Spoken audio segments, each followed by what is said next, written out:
Bom, boa tarde a todos. Nós estamos iniciando mais um seminário do programa de pós-graduação em Economia Aplicada da Universidade Federal de Ouro Preto. Hoje nós recebemos aqui o Fagner João Maia Medeiros, ele é ex-aluno do curso de Economia da UFOP, mestre em Economia pela Unicamp e agora doutorando lá no CBPLAR da UFMG. Então, Fagner, em primeiro lugar, muito obrigado pela sua disponibilidade. E o Fagner vai falar hoje de um tema super interessante para todos nós, o discípulo furtado e o mestre Prebisch, a inversão dos papéis. Queria agradecer também ao professor Daniel, que sugeriu a palestra do Fagner, né? Então, Daniel, muito obrigado pela colaboração. E agora é com vocês, Daniel, se você quiser fazer as honras da casa, apresentar o Fagner, falar um pouquinho desse tema também, e aí depois a gente vai para a palestra do Fagner. Uma última informação apenas, no final eu coloco a lista de presença para aqueles que precisam de certificado, e fiquem à vontade também em escrever perguntas no chat, que no final eu organizo as perguntas. Obrigado. Bom, boa tarde, pessoal, né, agradeço aí a presença de todos e todos, né, aqui no seminário do PPEA, e agradeço imensamente ao Fagner por ter prontamente aceitado o convite em estar aqui conosco hoje, né, para mim, especialmente um momento de grande felicidade ter o Fagner aqui, porque o Fagner é ex-aluno da nossa graduação em Economia na UFOP, né, e eu tive a honra e o prazer de orientar ele no TCC, né, na monografia de final de curso na graduação, e também num projeto de iniciação científica, que acabou dando origem ao TCC do Fagner, depois deu origem ao projeto de mestrado, né, e eu acho que deu origem ao embrião aí da dissertação de mestrado do Fagner, né, o Fagner depois foi para a Unicamp, né, fez o mestrado dele em História Econômica lá na Unicamp, e agora está fazendo o doutorado no CDPLAR, na UFMG, e desde o início trabalhando, estudando o Prebisch, né, eu lembro ainda bastante do Fagner quando a gente começou a conversar, né, quando a gente teve a oportunidade de se conhecer na disciplina de Pensamento Econômico Brasileiro, né, uma eletiva que eu ofertei na graduação na UFOP, eu acho que em 2016 ou 2015, né, Fagner, já lá se vão 6 anos, né, eu estava encerrando o doutorado na época, né, e o Fagner, a gente se deu muito bem desde o início, né, e sempre foi muito fácil orientar o Fagner, porque sempre foi um pesquisador nato, né? Parece no DNA dele estava a coisa da pesquisa nele estava bem embutida no DNA dele, então sempre foi um aluno muito inquieto, que buscava muito as informações, o conhecimento, né? E eu fico muito feliz quando a gente vê os alunos amadurecendo e virando colegas, né? E hoje eu tenho o prazer de ver o trabalho do Fagner amadurecer, né, e avançar, né, tudo aquilo que ele prometia na época da graduação, ele tem cumprido com bastante louvor, né, então eu não posso dizer que eu estou surpreso, porque não é uma surpresa, né, é só uma confirmação do que a gente já imaginava, isso não é uma coisa minha, todos os professores do departamento tiveram a oportunidade de interagir com o Fagner, sabiam do potencial dele.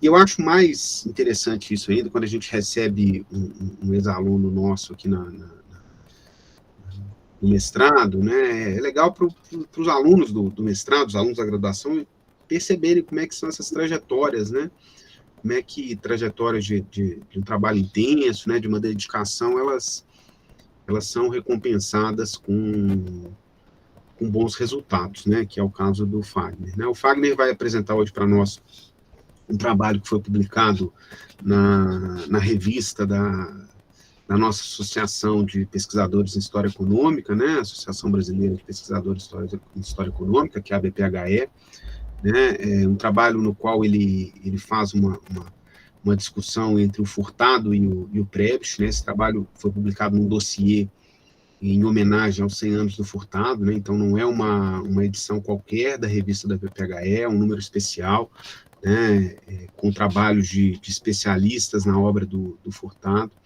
né, e esse artigo do Fagner que ele vai apresentar para nós é um artigo muito interessante e ele dá continuidade a algumas questões que eu sei que inquietam ele e que também me inquietavam desde a graduação, que a gente sempre conversa. E eu convido vocês a lerem o texto também, né, um texto muito bem escrito, né, um texto que tem interesse para quem tem foco de pesquisa nessa área, mas também é um texto que é divertido, que é gostoso de ler, que é informativo de uma forma geral para quem gosta de economia brasileira, de pensamento econômico brasileiro. Então, agradeço ao Fagner, agradeço ao Diogo aí pela organização e eu passo a palavra para o Fagner, para ele ajudar a gente com a exposição dele. Obrigado, Fagner. Boa tarde a todos e todas. Queria primeiramente agradecer aí o convite por estar aqui. É sempre gratificante falar das nossas pesquisas, falar do que a gente estuda, falar do que a gente gosta, ainda mais num lugar especial como é o curso de Economia aqui da UFOP, Departamento de Economia, onde estão os professores que eu me formei e tem amigos aqui que eu vi que estão aqui presentes, alguns que eu lembro da graduação. E é um prazer estar aqui, uma pena que não presencialmente. Mas o artigo que eu vim apresentar para vocês aqui, eu diria que ele é um fruto ele é uma reflexão, fruto de um trabalho maior, que é a minha dissertação de mestrado, onde eu estudei a última fase intelectual do economista argentino Raul Prebisch, e como o professor disse, foi publicado um artigo, e é desse artigo que eu vim tratar aqui com vocês. Eu acho que antes de avançar, acho que é importante dizer quem são esses artigos. Acho que são autores que dispensam a apresentação, mas a gente sempre encontra pessoas que não conhecem, principalmente o Prebisch. Celso Furtado e Raul Prebisch são dois autores que eu diria que são pioneiros de uma teoria do desenvolvimento. Eles são tidos como pioneiros de uma teoria de desenvolvimento que surgiu de uma forma autônoma, a teoria de desenvolvimento, no pós-guerra. E mais do que isso, são autores que se destacaram no setor público de seus respectivos países, o Furtado no Brasil, o Prebisch na Argentina. São autores que se encontraram e tiveram um protagonismo muito grande na Comissão Econômica para a América Latina e o Caribe, a CEPAL, que eu vou tratar aqui um pouco adiante. E então são autores renomados aqui do pensamento latino-americano e que não tem nada a dever para seus pares estrangeiros. Então são os nossos grandes frutos aí do pensamento econômico latino-americano. E minha relação com esses autores, como o Daniel já adiantou, ela é de longa data.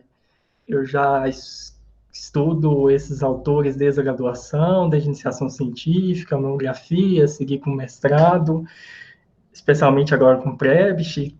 Agora no doutorado pretendo continuar seguindo, estudando esses autores.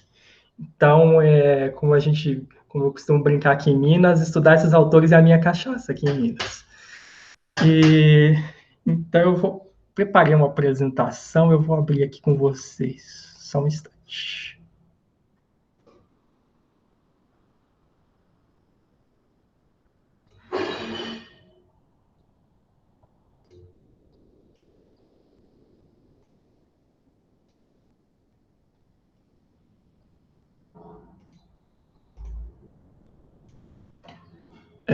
Vocês estão vendo a apresentação?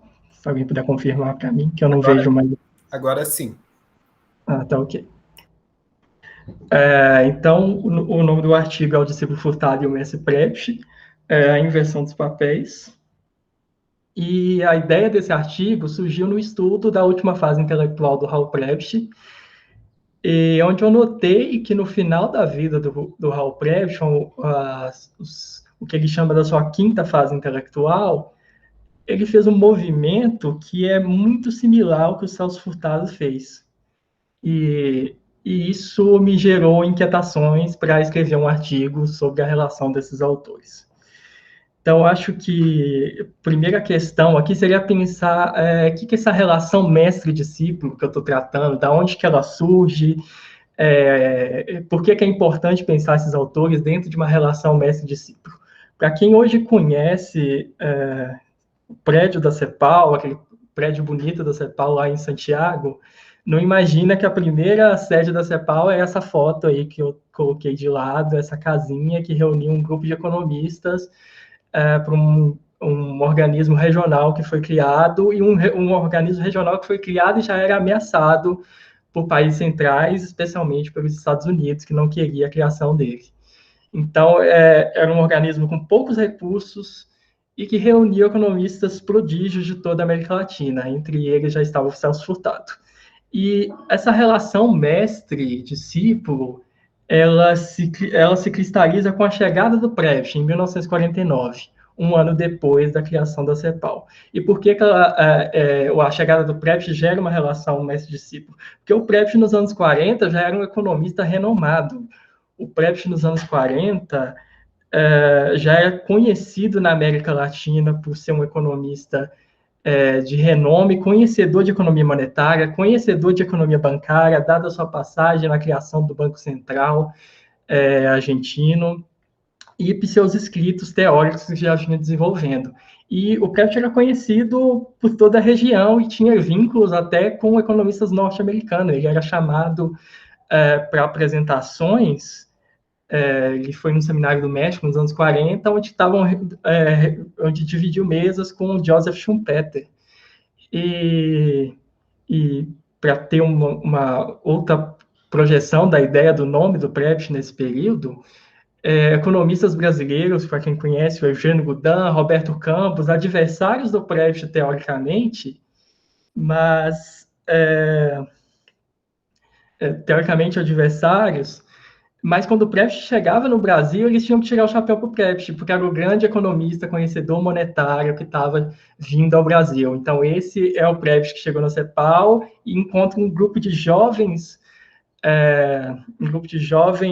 economistas prodígios e que estabelece essa relação mestre-discípulo. Ele se torna um mestre para um grupo de jovens economistas. E eu diria que o principal desses jovens economistas, e o Precht também diria isso, era o Celso Furtado, o economista, o técnico da CEPAL, vamos dizer assim, de maior destaque nesse momento nesse final dos anos 40.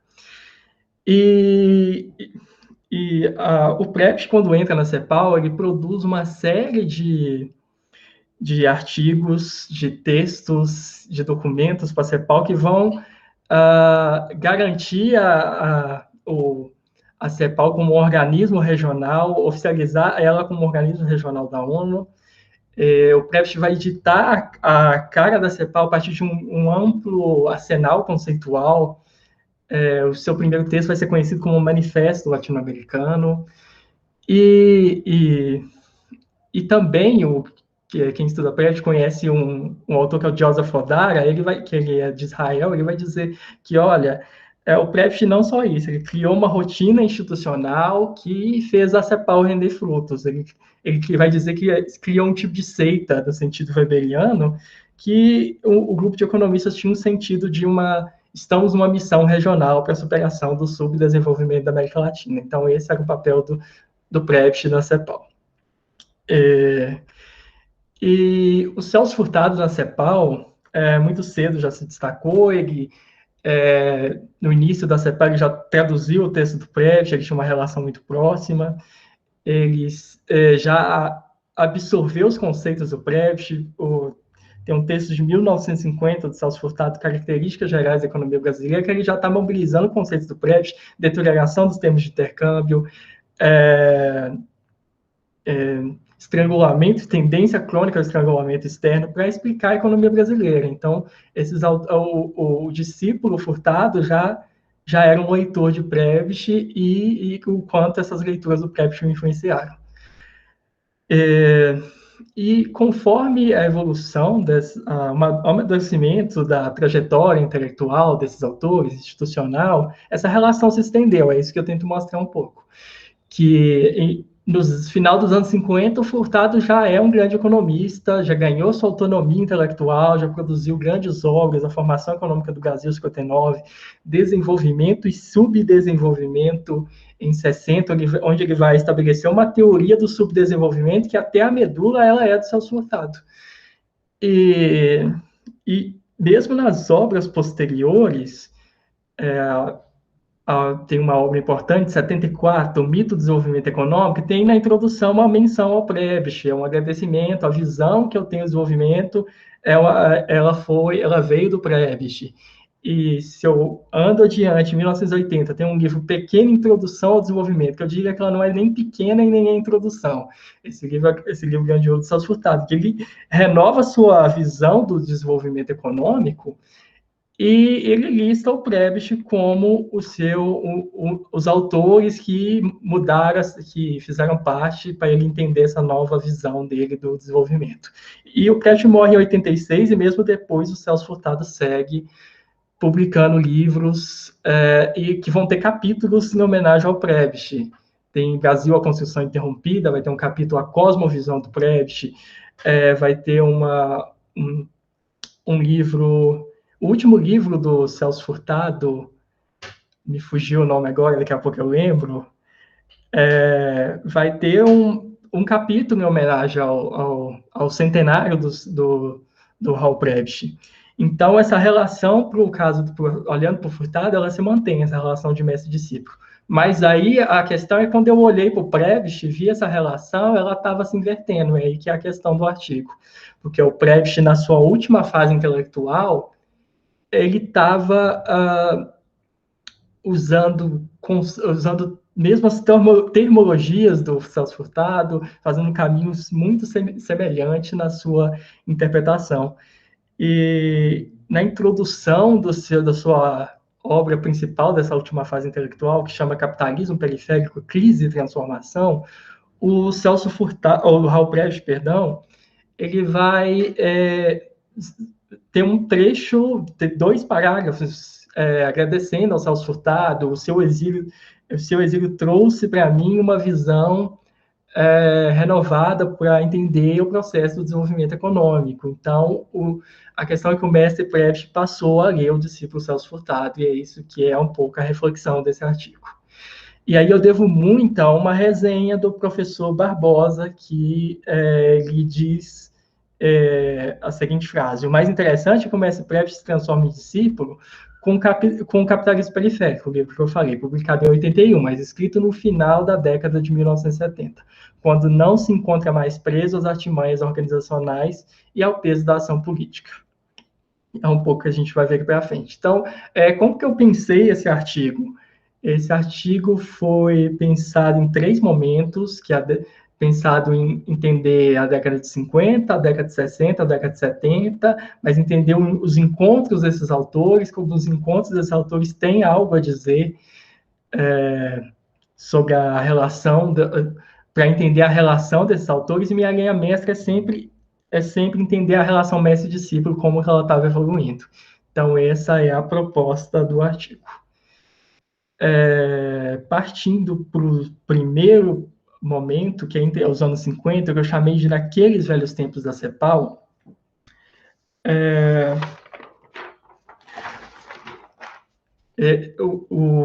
eu penso esse primeiro momento não naquele momento inicial da CEPAL, mas o que o Furtado chama de fase criativa na sua autobiografia, que é depois que o Prebisch já publicou seus principais textos, já ditou os principais conceitos, abriu uma agenda de pesquisa para a CEPAL, e a CEPAL passa a ofertar cursos, a CEPAL passa a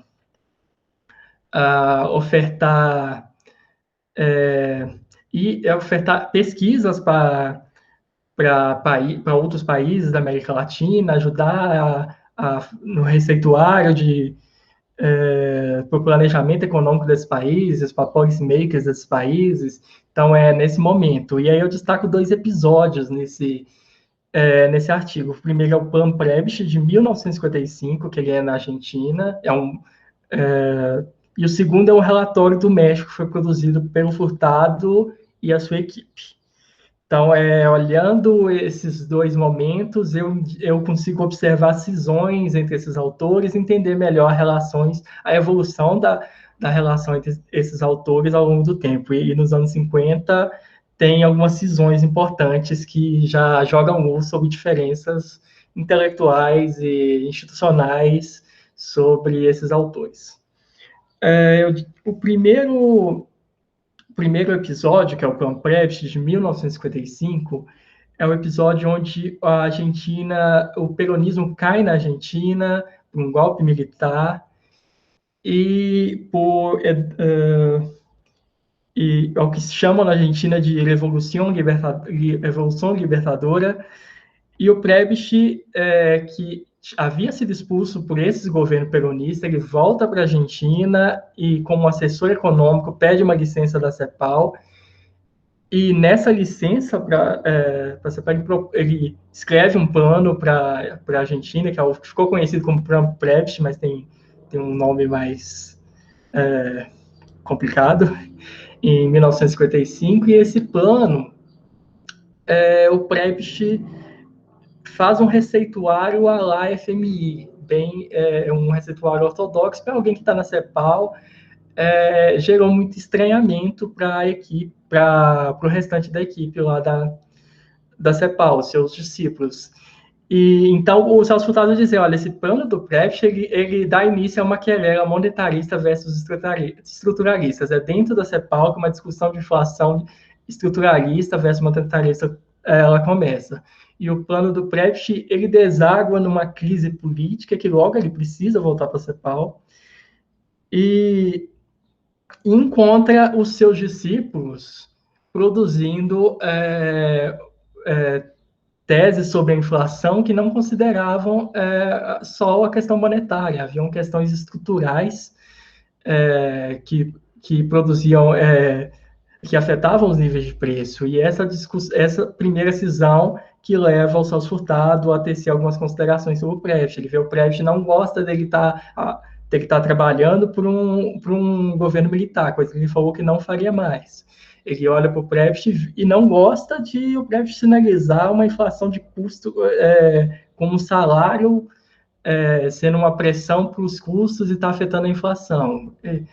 E essas discordâncias têm a ver com o contexto intelectual da própria CEPAL, onde o Furtado está produzindo sobre inflação. No livro 54, Economia Brasileira, ele tem uma seção sobre inflação. No livro, outros autores, o chileno Oswaldo Sunkel está produzindo sobre inflação, o Aníbal Pinto, também chileno, está produzindo sobre inflação, o Juan Oyola, mexicano, está produzindo sobre inflação, e todos uma perspectiva estruturalista. E isso já leva a uma primeira cisão entre esses autores. E um segundo episódio é o relatório do México, que foi feito da liderança do Celso Furtado e com a sua equipe, que incluía outros autores como Juan Oyola, o mexicano, o Oswaldo Sunkel, que é chileno, e eles produziram um documento chamado El Desequilibrio Externo y el Desarrollo Económico Latinoamericano, El Caso de México, e esse documento, ele mostrava também diferenças com o Raul Prebisch. Esse documento apontava para problemas na distribuição de renda, ele apontava para problemas numa política cambial que estava valorizando especuladores e criando distorções à renda, ele apontava para problemas na formação de um mercado interno, enquanto o Prebisch, desde 54, já estava escrevendo sobre a importância de regionalizar o processo de substituição de exportações, o tipo de industrialização que ficou conhecido na América Latina. Era preciso se externalizar, porque a industrialização para o Prebisch ia encontrar limitações.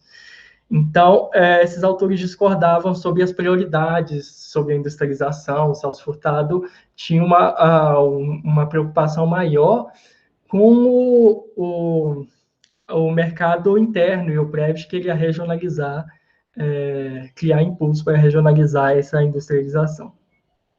Então, essas cisões dos autores, diferenças teóricas, elas ficaram patentes com o pedido de licença para o Celso Furtado, em 57, para ir para Cambridge, estudar em Cambridge, e logo depois pedir demissão para a CEPAL no ano seguinte, 58. E aí, o Celso Furtado deixa um monte de evidências nas recentes publicações, aí, diários, cartas, que ajudam a vislumbrar, a entender essas discussões desses autores. E o Celso Furtado havia, em 54, visto seu livro Economia Brasileira ser publicado, ser advertido pela ONU e pelo Prevish, que os técnicos da CEPAL não poderiam ter publicações em nome deles, era mal visto isso na ONU, tinha todo um regimento institucional a ser seguido, e o Prevish advertiu o Furtado sobre isso, e esse documento do relatório do México ele não foi sequer publicado, e já vinha de um outro documento da Venezuela que também não foi publicado anteriormente. Então, essas censuras, restrições levaram o abandono do Celso Furtado da CEPAL, e aí eu cito aqui, o artigo tem bem mais, eu separei alguns trechos que ajudam a ilustrar essa discussão entre os autores. Essa é uma carta do Celso Furtado, trecho embaixo, para o economista também da CEPAL, Regino Botti. Ele vai escrever: estou por aqui lendo algo tranquilamente e descansando um pouco o espírito. Meu último ano de CEPAL não foi nada fácil, enfrentei crescentes dificuldades para entender-me com o maestro. Esse trabalho tão inocente sobre o México foi arrancado a fórceps depois de dias e dias de extenuantes discussões. Então, já é um clima, já ajuda a mostrar esse clima dentro da CEPAL, essa insatisfação do Celso Furtado. E aí, uma coisa que não está no artigo, porque foi publicado depois do meu artigo, que é o livro de correspondências do Celso Furtado. E lá também tem cartas que ajudam a mostrar essa relação desses autores, e tem uma série de cartas com o Roberto Campos que mostram que o Prevish, o Furtado, quando voltou de Cambridge, ele só queria ficar na CEPAL se ele fosse para o Brasil e ficasse na sede da CEPAL, no escritório da CEPAL do Brasil. E nas regras da CEPAL era para evitar que os técnicos fossem para os seus próprios países. Então, isso foi negado pelo Prevish, que levou à demissão do Celso Furtado. E ele escreve essa carta em 58, ele está em Cambridge, ele escreve essa carta sobre esse contexto que eu estou tratando. Seduz-me muito pouco a ideia de voltar a trabalhar em contato íntimo com o Prevish. Ele tem demasiadas qualidades excepcionais para que seja possível tolerá-lo por muito tempo. Quando o vi pela última vez em Lima, declarei-lhe que o projeto do mercado comum me seduzia muito e que poderia justificar minha permanência nas Nações Unidas por outros 10 anos, sempre que fosse possível fixar residência no Brasil. Agora já mudei de opinião. Se Prevish faz o mercado comum seu assunto dileto, creio que aí já não há lugar para mim. Então, já é o Celso Furtado decidindo não voltar para a CEPAL. E tem um artigo que ele discute essa discussão do Furtado e do Prevish, que ele é publicado pelo Pedro Dutra da Fonseca, da URGS, e o Ivan Salomão, da Federal do Paraná, e que eles dão uma resposta dizendo que, olha, isso é resultado dos distintos estilos de desenvolvimento desses autores. Eu não gosto do termo que eles usam, que eu acho que é anacrônico. Estilo de desenvolvimento é um conceito dos anos... aparece final dos 60, que estão usando para 50, mas, de qualquer forma, essas distintas visões de desenvolvimento, eu acho que elas explicam, mas eu acho que, para além disso, eu queria dar um passo a mais.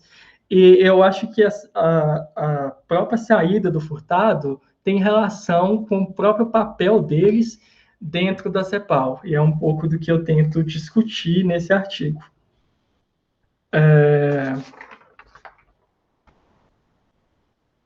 O Prept, dentro da CEPAL, é importante lembrar que a CEPAL é um órgão, um organismo regional da ONU, é um organismo que está criado num contexto de Guerra Fria, estão cheio de limitações e restrições, sendo pressionado a todo momento, e o Prept tinha noção disso, e tinha noção que os seus clientes eram os próprios policy makers da região, os próprios governos da região. Então, ele tinha todos os documentos produzidos pela CEPAL, eles passavam na mesa do Prept. O Prept aprovava ou não a sua publicação, que aconteceu com o documento do Celso Furtado, que não foi aprovado por pressão do governo mexicano. E nesse sentido, o Celso Furtado era diferente. Enquanto o Prept estava totalmente entregue ao serviço internacional, a sua posição, o Prept era um diplomata, ele organizava a CEPAL, ele colocava o economista mais conservador para Cuba, para não ter problemas com a ONU. E o Celso Furtado era um economista que já estava querendo desenvolver ganhar sua autonomia teórica, publicar mais, e vendo censuras na sua trajetória dentro da CEPAL, e encontrando diversos empecilhos na sua liberdade intelectual, que levou a essa cisão. Então, a própria posição desses autores dentro da CEPAL leva, para mim, a essa cisão. Aí eu pego uma entrevista do Celso Furtado que ele responde, ajuda a entender também um pouco, que ele pega as suas diferenças com o Raul Prebisch, e ele responde a essa pergunta. Essa entrevista foi em 2004. Prebisch não captava o fenômeno histórico, ele era mais um técnico, via economia como economista. Em segundo lugar, ele não via a dimensão social com a mesma urgência que eu. Ele vinha de um país, a Argentina, onde havia muito crescimento social, o povo vivia bem, os operários comiam churrasco na sua rua em Buenos Aires. E eu vinha do Brasil, do Nordeste, tinha uma percepção de pobreza, tinha urgência, havia diferenças, mas isso não impedia que colaborássemos. Eu era um grande admirador de Prebisch, devo muito a ele, a CEPAL foi um momento importante. Então, a relação mestre-discípulo nos anos 50, ela já estava encontrando cisões e revelando diferenças intelectuais entre esses autores e diferentes propósitos dentro da CEPAL. Então, esse é um pouco o primeiro olhar na primeira década. Aí, saltando para a próxima década, eu chamei essa segunda sessão, que é para os anos 60, de tempos de revisão e de esperança por reformas. E essa década, eu destaco um momento de encontro desses autores no IUPES, que é o Instituto Latino-Americano de Planejamento Econômico e Social, que é um organismo regional também aparelhado à CEPAL, ele dividia espaço com a CEPAL, que a CEPAL já estava no prédio novo agora.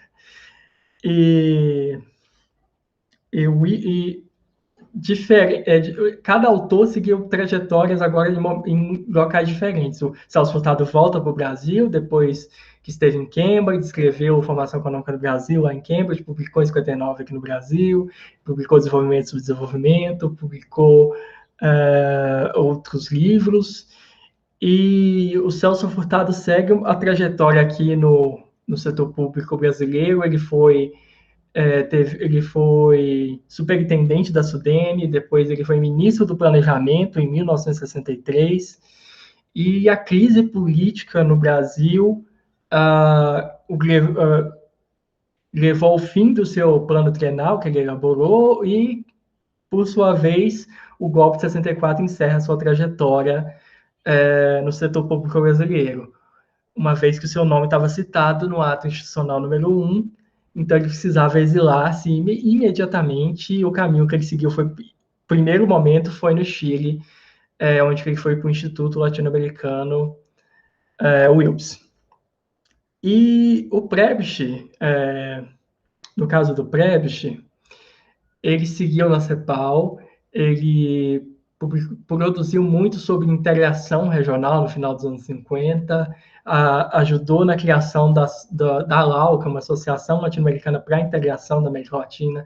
Ele ajudou na Aliança para o Progresso, em 61, para angariar recursos da Aliança para o Progresso para as reformas, para acontecer reformas, as ditas reformas de base aqui na América Latina. Eu explico um pouco melhor daqui a pouco.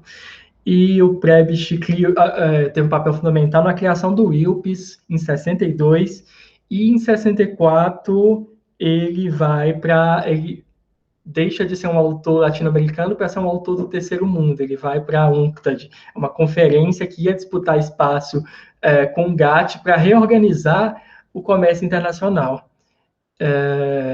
E o Prebisch vai para Genebra, onde é a sede da UNCTAD, e de lá ele volta para o ILPS em 64, que ele ainda era o diretor do ILPS, desde a criação em 62, e lá ele se encontra para fazer um seminário, esse que é o momento do artigo. Olhar o Celso Furtado e o Raul Prebisch dentro do seminário do ILPS em 1964, e entender o que está mudando essa relação desses autores, as distintas visões deles. E esse seminário, ao meu ver, também diz muito sobre a relação desses autores. Primeiramente, esse seminário tinha um propósito de revisar as teses da CEPAL, quer dizer, revisar as teses pioneiras do Prebisch nos anos 50, porque a industrialização, ela mostrou-se que não foi capaz de gerar um crescimento autônomo e sustentado, ela não foi capaz de resolver o problema da desigualdade e da pobreza.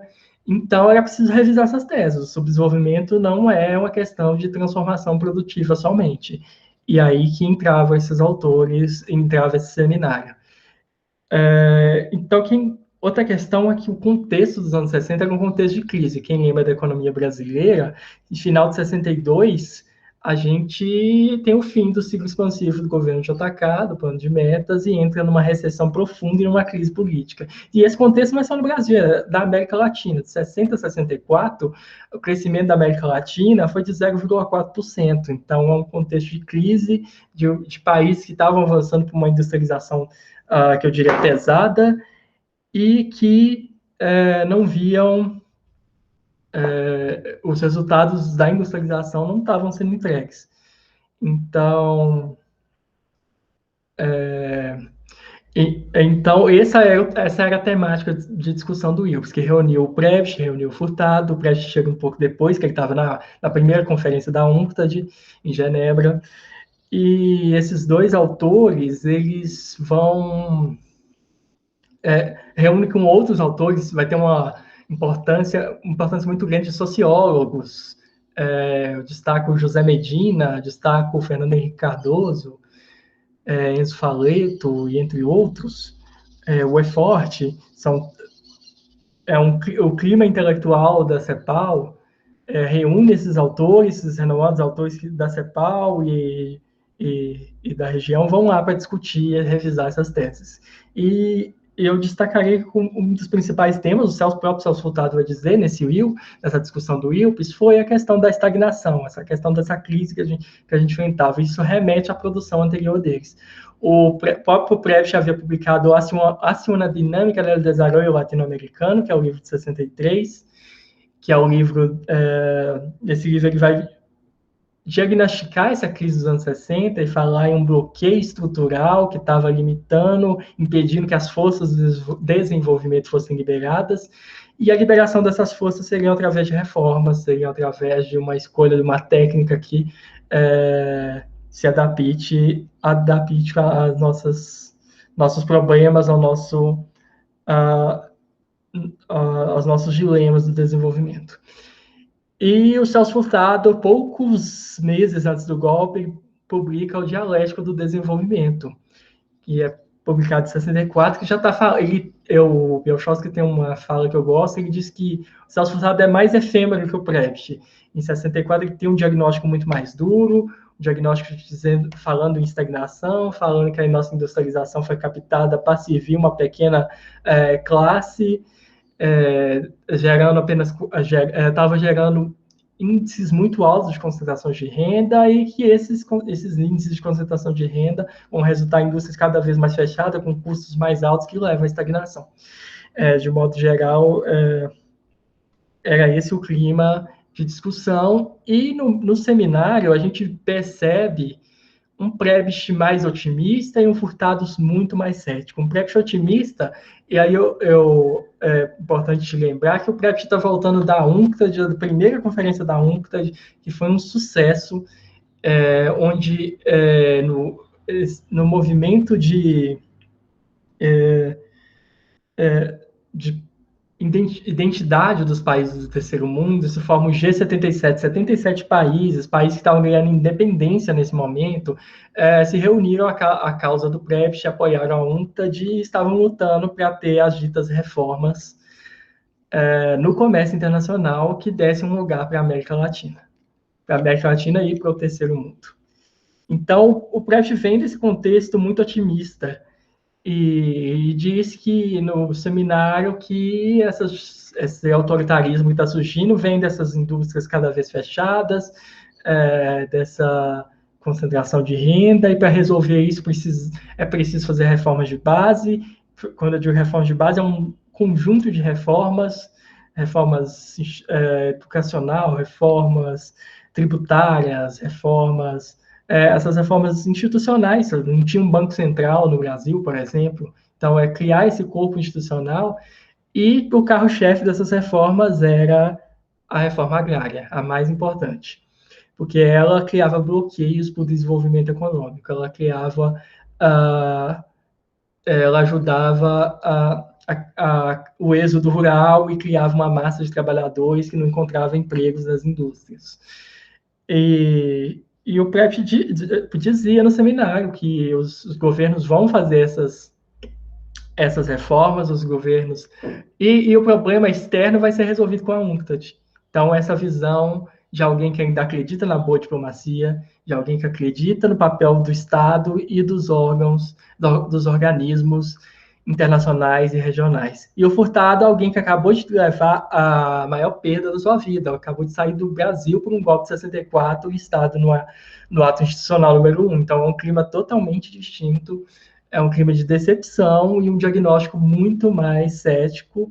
E eu peguei um trecho da autobiografia que ajuda a ilustrar um pouco esse clima do seminário, onde o Celso Furtado dizer: olha, parece-me que era uma visão idealista do papel que podia desempenhar o Estado nas condições do subdesenvolvimento. Reduzir o consumo dos grupos de altas rendas, dizia eu, constitui-se por si só uma autêntica revolução. Então, nos anos 60, a gente encontra novamente esses autores, novamente com visões diferentes, apesar de um diagnóstico muito parecido, um diagnóstico sinalizando reformas, mas identificando dificuldades maiores, no caso do Furtado, e o Prebisch num otimismo devido às suas distintas trajetórias institucionais. E, por fim, nos anos 70, ou após os anos 70, eu chamei de uma aventura multidisciplinar.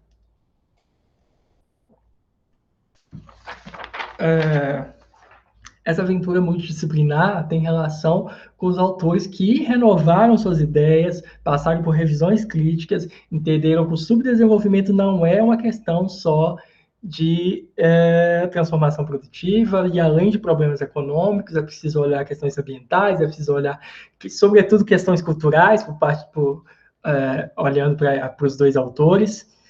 E há um Celso Furtado que saiu logo do IUPS, que voltou a sofrer com censuras, e dedicou integralmente a sua carreira acadêmica, produziu muitos livros nesse período, após 64, ele foi para os Estados Unidos, depois foi para Paris, e lá ficou por um bom tempo. E o Raul Prebisch, por sua vez, ele segue na trajetória institucional. Ele fica na UNCTAD, nas conferências da UNCTAD até 69, ele sai da UNCTAD muito desiludido em 69, ele volta para o IUPS, onde ele nunca deixou de ser o diretor-geral. No IUPS ele fica até 73 ele segue com uma série de projetos dentro da ONU, até em 76 ele abandonar sua carreira institucional e produzir uma série de artigos que ele vai denominar por uma crítica ao capitalismo periférico, que é uma renovação do seu pensamento, uma renovação um olhar muito mais cético para os problemas dos anos 70 e que é o que eu tento mostrar nessa última sessão. Primeiro, um Celso Furtado, que eu listo alguns livros importantes, como o Mito do Desenvolvimento Econômico, o Celso Furtado já está falando que esse desenvolvimento é autônomo, que ele é homogeneizador, que ele é democrático. Na realidade, ele não aconteceu. Isso não é desenvolvimento. O que está acontecendo no Brasil e na América Latina. Isso é modernização, isso é diferente. A gente está absorvendo padrões de consumo sem ter uma acumulação prévia, e isso está gerando problemas, tensões sociais, que é o que ele destaca nessa obra, com uma visão renovada, uma visão multidisciplinar para um olhar do desenvolvimento econômico. E essa visão multidisciplinar está presente no prefácio à Economia Política, a Nova Economia Política, que eu listei, um livro de 76, o Mito Não Falei, de 74. Eu podia ter colocado outro livro aí, que é A Pequena Introdução ao Desenvolvimento, de 1980. Então, tem um livro de 78, Criatividade e Dependência, também muito importante. São obras que marcam essa nova visão do Celso Furtado, um olhar para o que ele vai chamar de uma dependência cultural, e o uso que ele também vai mobilizar, que é uma abordagem descendente. Vai falar que o desenvolvimento é um mito, porque não é possível os países subdesenvolvidos absorverem o padrão de consumo dos países desenvolvidos, porque nem no mundo cabe, não tem, tem um limite ambiental também para isso, para além de outras questões, para além de uma dependência que ela vinha não só pela questão produtiva, mas ela também vinha pela cultura, isso é importante. Então, a questão do excedente para Celso Furtado, ela tem que ser vista dentro da esfera da produção, onde um excedente é gerado no país, e também na esfera da circulação, onde vincula esse excedente a padrões de consumo que vem de fora, que nós absorvemos sem passar por um processo de acumulação prévia. E isso gera gera uma releitura do Celso Furtado do processo de desenvolvimento, onde ele nota que no final do século XIX absorvemos o que ele vai chamar de civilização industrial,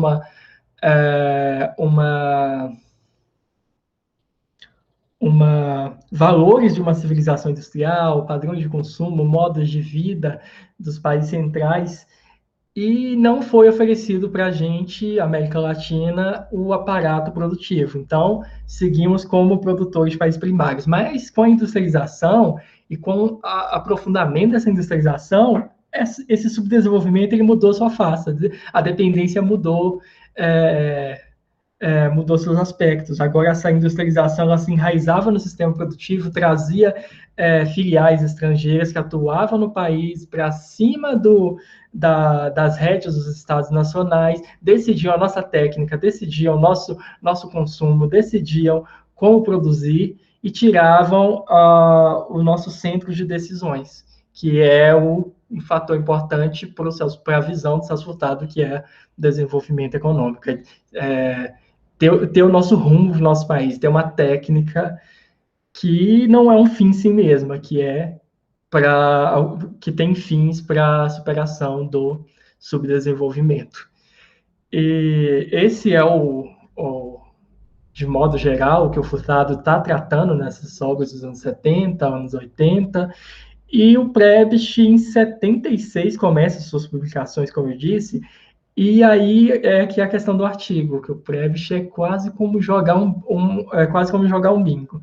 O Celso Furtado fala de uma visão multidisciplinar, Prebisch também. Celso Furtado fala de abordagem descendente, Prebisch também. Dependência cultural, Prebisch também. Um mito do desenvolvimento econômico, ele já começa o seu artigo 76 falando de um mito no qual ele acreditou, de que é possível semelhar-se ao desenvolvimento dos países centrais. Então, é muito similar ao processo de autocrítica do Prebisch, e é um processo que eu tenho defendido, que é uma leitura, o Prebisch se torna um leitor do Celso Furtado. E o eixo claro que não é a mesma coisa, cada autor tem a sua linguagem, mas a abordagem é muito similar. O Prebisch está também está tratando de um capitalismo, o capitalismo periférico, que ele conceitua como um capitalismo que foi forjado no meio da influência de um capitalismo central, que nos foi atirado. Nós copiamos esse capitalismo central em instituições, padrões de consumo, ideologias, e essa cópia não cabia na nossa estrutura social. Tem um papel muito importante no estudo da estrutura social, estudar os estratos sociais. E com isso formando o que o Furtado, o Prebisch, perdão, chamou de uma sociedade privilegiada de consumo, que é muito similar à leitura do Celso Furtado, da civilização industrial. Essa sociedade privilegiada de consumo era o que estava absorvendo esses valores da civilização industrial que o Furtado está dizendo, e que cria um padrão de consumo e que usa o excedente para se beneficiar. E a questão do dilema da reinterpretação do Hal Prebisch, do processo da industrialização, é mostrar muito que essa abordagem do excedente, quando eu olho como o excedente é gerado, distribuído, alocado, a própria dinâmica do excedente gera um conflito distributivo. E esse conflito se acirra no processo de modernização, sobretudo no fim de 60, início de 70, onde países de desenvolvimento industrial mais avançados eles conseguiram criar um extrato intermediário que lutava por reformas e brigava pelo excedente, mas quando essa sociedade privilegiada de consumo perde a sua parcela do excedente, ela é dotada de poder político, poder econômico no sentido da propriedade dos meios de produção, poder político de interferir no Estado, poder militar, uma associação com os militares, e isso que gerou para o Prebisch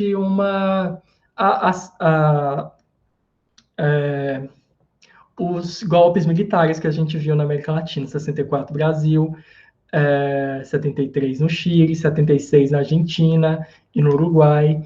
Então, essas ditaduras eram explicadas pelo próprio dilema do processo de desenvolvimento da América Latina. Então, nesse contexto de um Prebisch usando um diagnóstico muito similar, adotando até termos que o Celso Furtado usa, como falar de um mito do desenvolvimento econômico, falar em independência cultural em alguns trechos, e que eu vou para o encontro deles dos anos 70 e noto diferenças, novamente, desses autores. É um Prebisch que está mais crítico também, mas é um Prebisch que segue atuando sem abandonar seu sentimento de um técnico de organismos regionais, um Prebisch diplomata.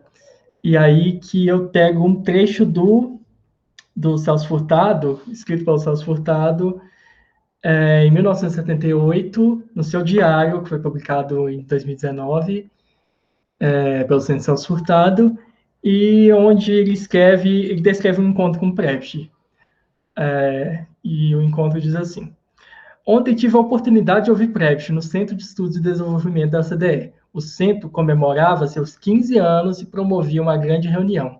Prebisch está bem mais gordo do que quando o vi em Washington, há uns 2 anos. A face mais sanguínea do que de costume, sempre jovial, demonstrando real satisfação em me ver. Falou em inglês, o que lhe tira grande parte do brilho, e falou de pé, como nos grandes momentos nos velhos tempos.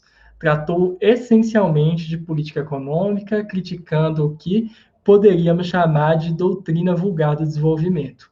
O crescimento de produtividade nos países subdesenvolvidos, aí é um trecho importante, chama a minha atenção que ele fala em developing countries, não vai acompanhar a repartição dos frutos do progresso técnico. O mecanismo do mercado opera no sentido de concentrar a renda. Não estão presentes as mesmas forças sociais que nos países desenvolvidos fazem os salários reais aumentem com a produtividade.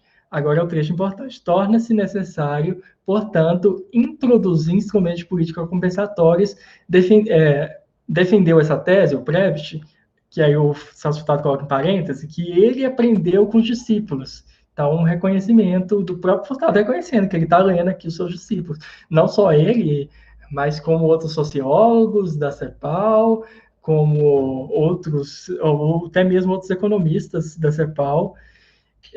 Então, é um mestre que renova suas ideias e que passa a ler seus discípulos. Então, o Prebisch que defendeu essa sua tese com grande ênfase, espantando esse enxame de velhas raposas que rondam em torno das mesas das conferências da OCDE. E, por fim, eu destaco um último encontro desses autores nos anos 80. É nos anos 80, onde que o Prebisch está novamente na Argentina, assessor econômico da redemocratização argentina, governo de Raul Alfonsín, em 84, e o Prebisch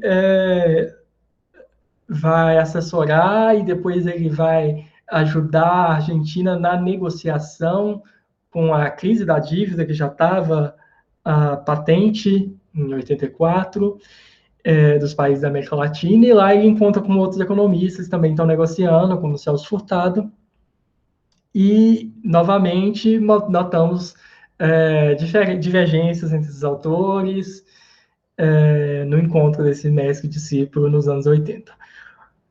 O Celso Furtado vai dizer novamente, eu não coloquei a citação, mas novamente no seu diário.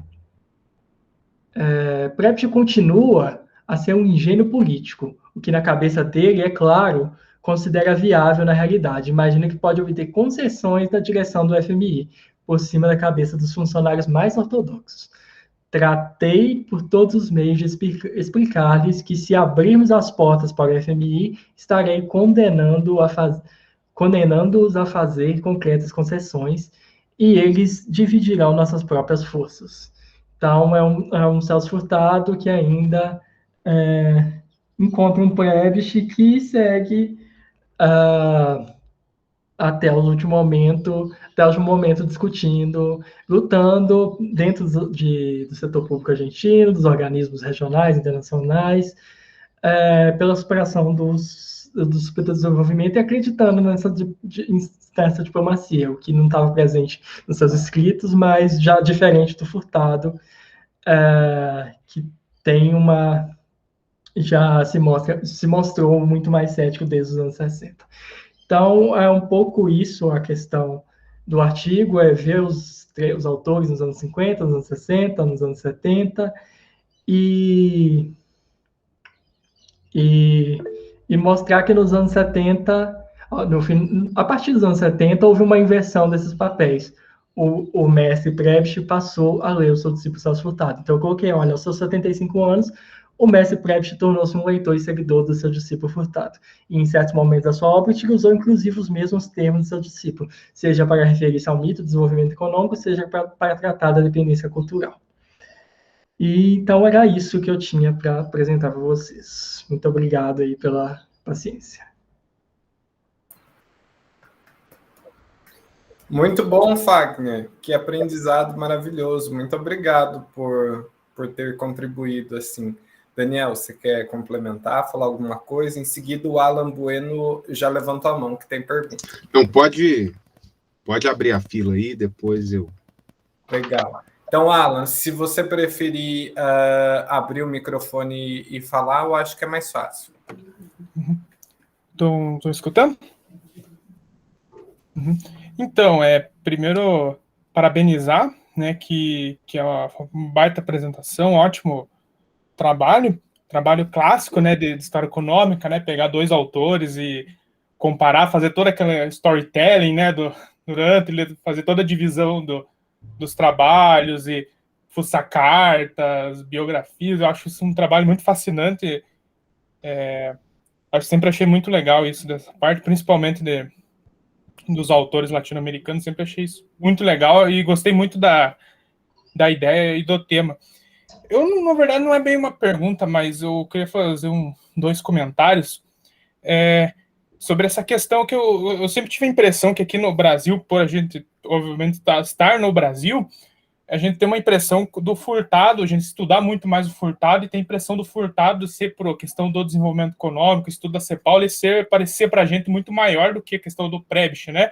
Só que, como se falou, o Prebisch chega na CEPAL em 48, ele é um economista maior e o Furtado chega lá como um técnico e você fala que, agora você explicando bem melhor no artigo, ele chega mais em pé de igualdade só depois do fim dos anos 80, mas eu acho interessante que agora aqui para o Brasil, pelo menos que a gente estudando hoje, a gente consegue pelo menos ter mais noção, que realmente não é uma coisa tão brasileirismo nossa, né? Realmente eles já são quase uma dupla, né? Prebisch e Furtado, né? Não é necessariamente uma coisa nossa. Outro comentário interessante que dá para que eu lembrei durante a sua apresentação, um professor meu da HPE, ele comentava que depois do golpe tanto na Argentina quanto no Brasil, dava a impressão que a literatura sobre desenvolvimento tanto do Furtado quanto do Prebisch, parece que eles ficaram meio desiludidos, né, com a questão do desenvolvimento econômico, né?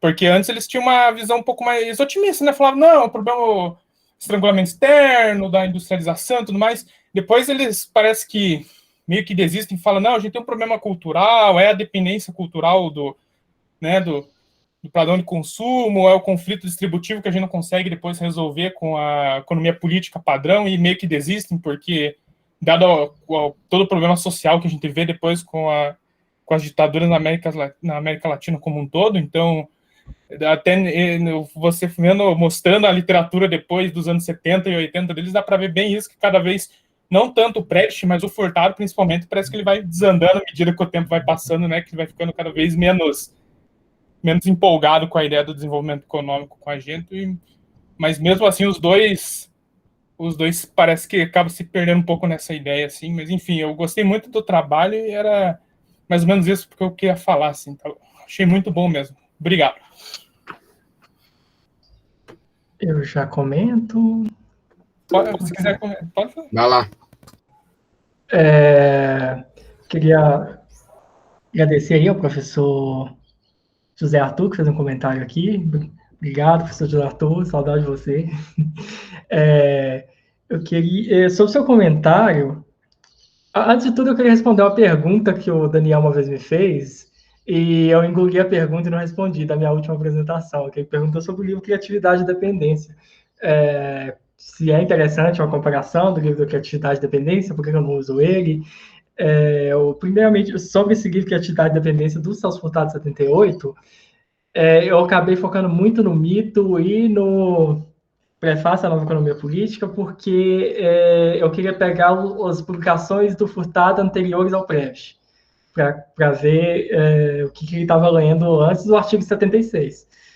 E eu acho, sim, que tem uma comparação interessante. Eu acho que uma divisão de águas entre esses autores é que o Furtado, a mesma discussão lá do Furtado lá nos anos 50, é que o Prebisch não tem essa questão de voltar para a história que o Celso Furtado tem, de buscar as origens de uma civilização industrial, para buscar essa questão da dependência cultural, e o Prebisch já simplesmente é o capitalismo formado na hegemonia do centro e que vem essas questões, mas eu não vou ir para a história para discutir essas coisas. Então, é um traço do Celso Furtado que está presente, que é diferente do próprio Prebisch. Agora, sobre a questão do Alain Bueno,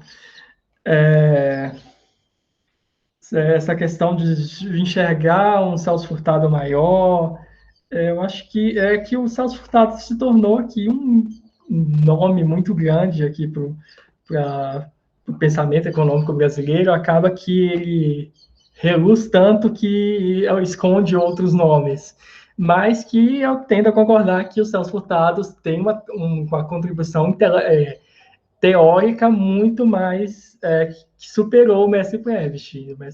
O Prebisch tem uma trajetória institucional muito mais longa, mas por uma questão teórica é realmente um Prebisch que chegou nos anos 70, estou atrasado aqui com com as minhas leituras, com as inovações que meus discípulos estão fazendo, e eu preciso me atualizar aqui, e estou decepcionado com o que rolou com a UNCTAD, estou desiludido, a sua questão sobre a desilusão, na minha dissertação eu mostro muito isso, a desilusão do Prevish com os organismos regionais, com os organismos internacionais, com o papel do setor público, o papel da diplomacia, e isso é muito marcante na trajetória dos dois autores, sobretudo do Prevish, que ficou muito tempo lutando dentro desses organismos. E você comentou sobre o pessimismo desses autores, uma coisa que eu não comentei é que o Prevish, o diagnóstico do Prevish, o receituário do Prevish nos anos 70 é muito mais, por mais que na prática ele continua um cara das instituições ali, mas no livro ele está dizendo, olha, o capitalismo periférico na periferia ele não dá certo. E a gente precisa buscar um outro modelo, uma coisa que o Celso Furtado não chega a dizer. O Celso Furtado propõe, para mim, é quase uma revolução, mas ainda em nenhum momento ele vai falar em romper com o capitalismo, e o Prevish está falando disso. E o Prevish vai propor uma síntese entre elementos que vai dizer que é um tipo de socialismo que pega elementos do liberalismo, que é liberalismo no sentido democrático, que o importante, que falta aqui para a gente na América Latina é controlar o excedente, controlar como ele é distribuído, como ele é alocado, controlar como ele é produzido e dar liberdade dentro de um ambiente democrático, no planejamento democrático. Então, vai desenhar quase uma utopia, que é o último artigo dele de 1980, dentro de uma trilogia de um capitalismo periférico. Então, são autores que, no final dos anos 70, estão muito desiludidos com o capitalismo periférico, com o que tanto que a gente caminhou e resultou nesse monte de ditaduras, de repressão, desigualdade, e é isso. Então, até o Prevish, quase um economista mais conservador da CEPAL, o Celso Furtado era dito ali na CEPAL como membro de uma divisão vermelha, de divisão mais crítica da CEPAL. O Prevish era visto como mais conservador. Então, até o mais conservador da CEPAL, ele está olhando para o que aconteceu e não dá mais. Então, ele está... os últimos textos deles é muito nesse sentido.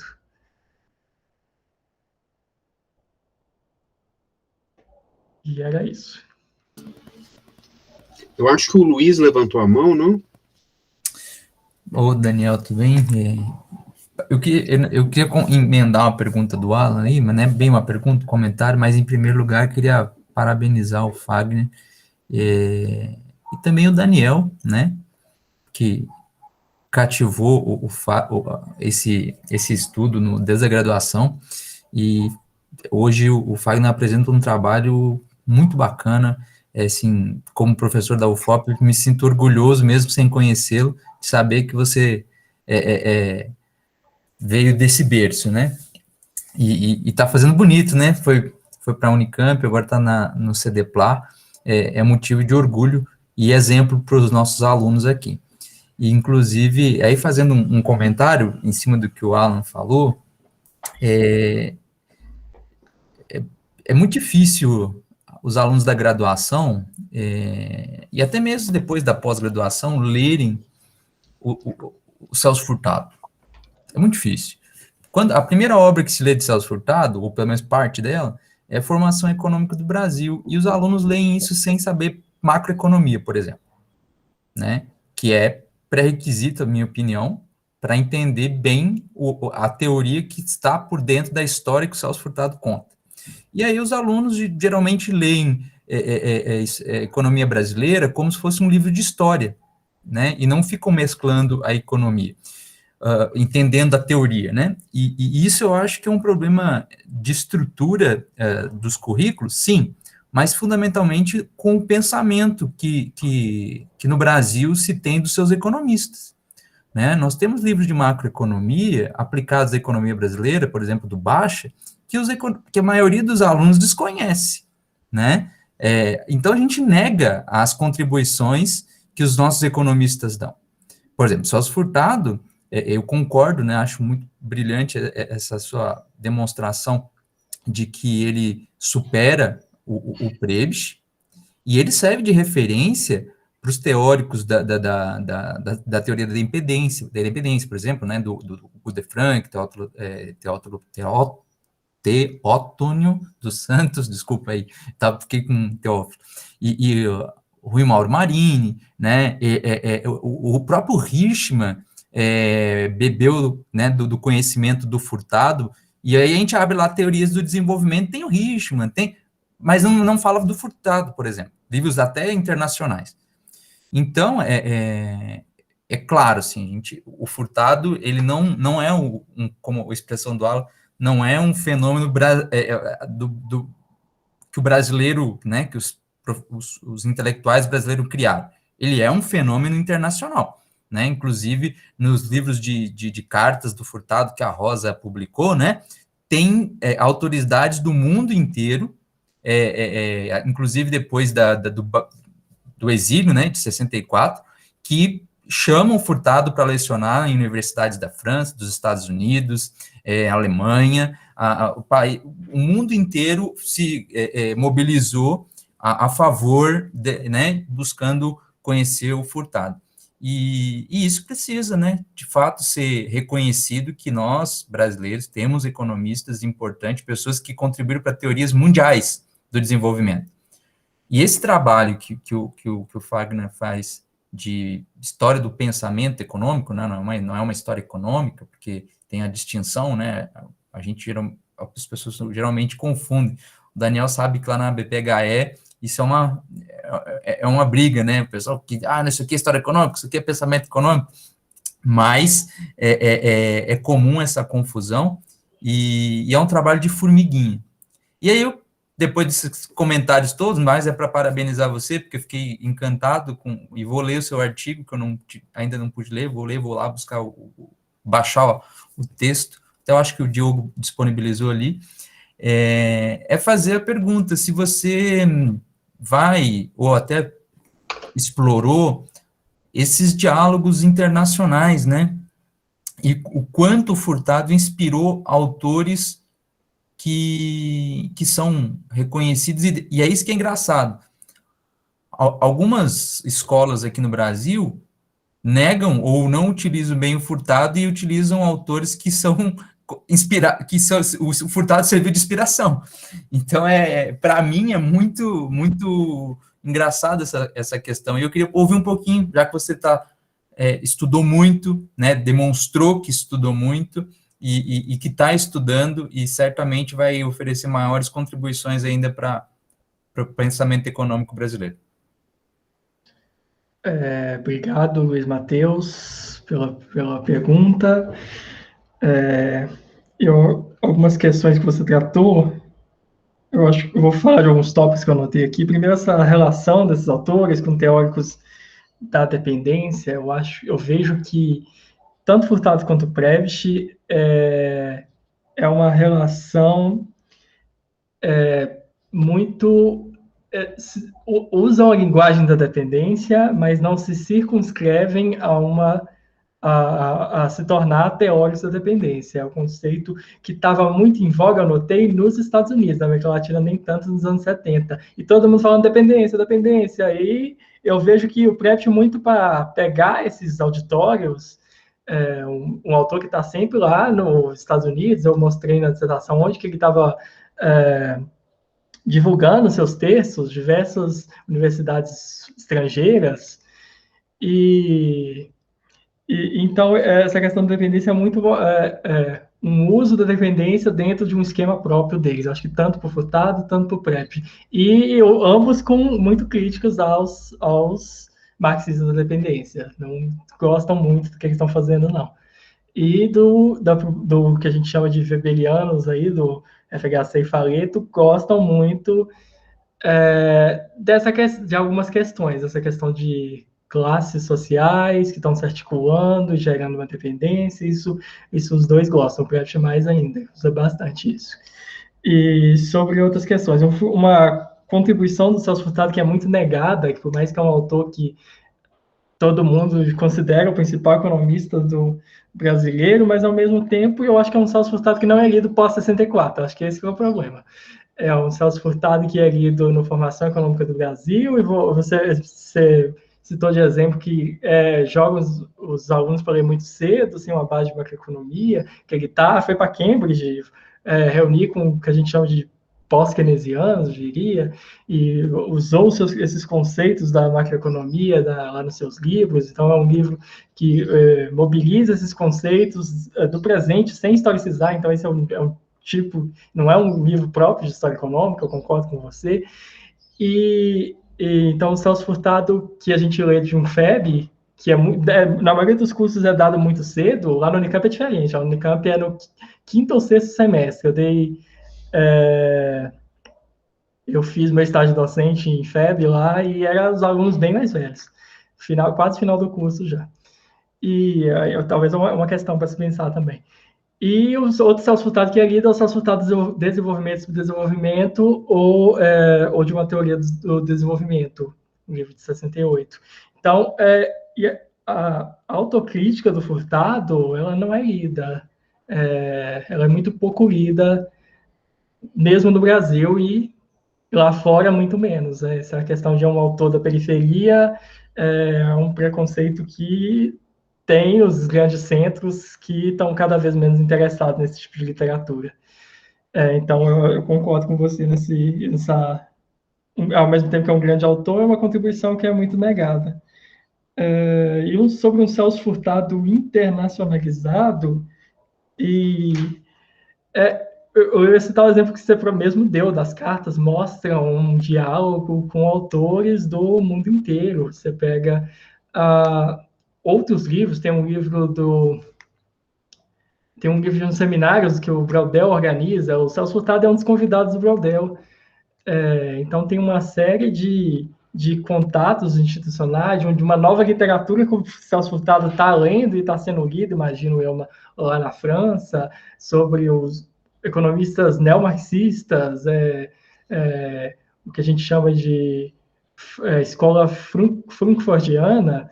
Então, é um contato de um Celso Furtado que a gente pouco conhece ainda, e que está presente. Você vê as citações, que são poucas, esses autores não citam muitos, lá no Criatividade e Dependência tem citações diversas de uma nova literatura que ele está pegando ali no exílio, imagino eu.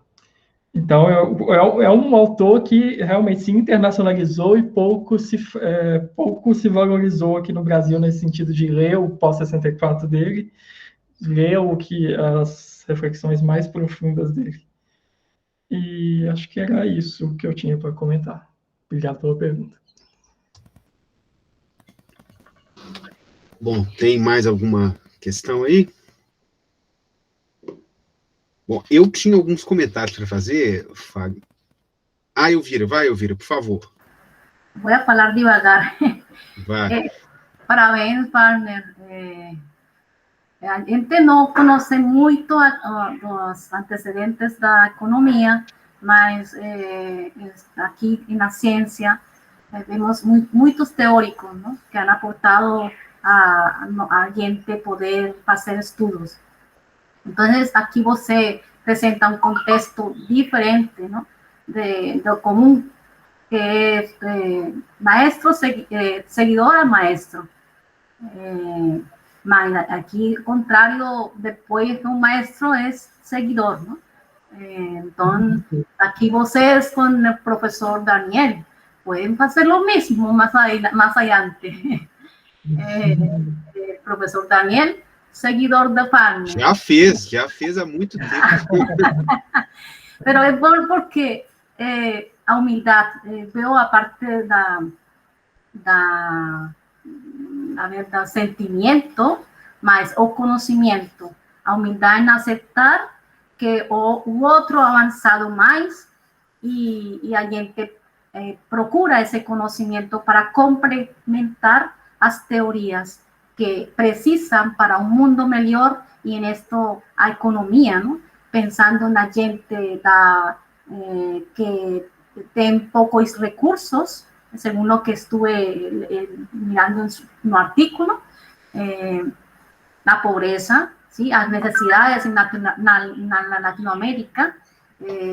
Estos grandes pensantes estuvieron muy pendientes de esto que es tan necesario en nuestros países latinoamericanos.